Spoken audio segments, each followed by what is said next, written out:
যুবক, আপনি সারাদিন ইউটিউব বলেন, ফেসবুক বলেন, দুনিয়ার সব দেখতে পারেন, দুনিয়ার সব কিছু দেখতে পারেন, নাটক সিনেমা সব দেখতে পারেন, কিন্তু আল্লাহর কোরআনটা দেখার আপনার সুযোগ হয় না। আমি যদি তোমাকে প্রশ্ন করি, আজ সারাদিন কয়বার ইউটিউব দেখেছ? তুমি বলবে কয়েক হাজার বার। আমি যদি তোমাকে প্রশ্ন করি, আজ সারাদিন কয়বার ফেসবুক দেখেছ? তুমি বলবে কয়েক হাজার বার। আমি যদি তোমাকে প্রশ্ন করি, আজ সারাদিন কয়বার ইউটিউব, কয়বার মোবাইল দেখেছ? তুমি বলবে কয়েক হাজার বার। কারো কারো জীবনে আছে মাসের পর মাস গিয়েছে, কিন্তু আল্লাহর কোরআনটা দেখার মতো তার সুযোগ হয় না।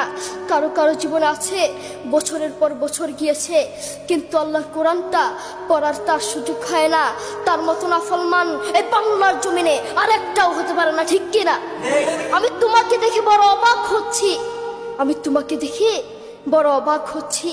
তোমার মধ্যে তো ব্রাজিলের ভালোবাসা, তোমার মধ্যে তো আর্জেন্টিনার ভালোবাসা, তোমার মধ্যে তো নেইমার, মেসি, রোনালদোর ভালোবাসা।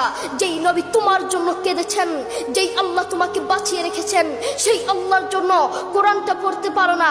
তোমার মতো নাফরমান এই আসমানের নিচে জমিনের উপরে আর একটাও হতে পারে না, ঠিক কিনা? ও বন্ধু, এই সারা দুনিয়াটাই স্বার্থ, এই সারা দুনিয়াটাই ধোঁকা। যেই আল্লাহ তাকে এত আদর যত্ন করে বাঁচিয়ে রেখেছেন, যেই আল্লাহ তাকে এই দুটো চোখ দিয়েছেন, সেই আল্লাহর জন্য কোরআনটা পড়ার তার সুযোগ হয় না। আমি যদি সেই আল্লাহর জন্য কোরআনটা পড়ার তার সুযোগ হয় না। তুমি জানো কোরআন কি জিনিস? মোবাইলটা নিয়ে একটু কানের সামনে ধরে দেখো না, কত মধুর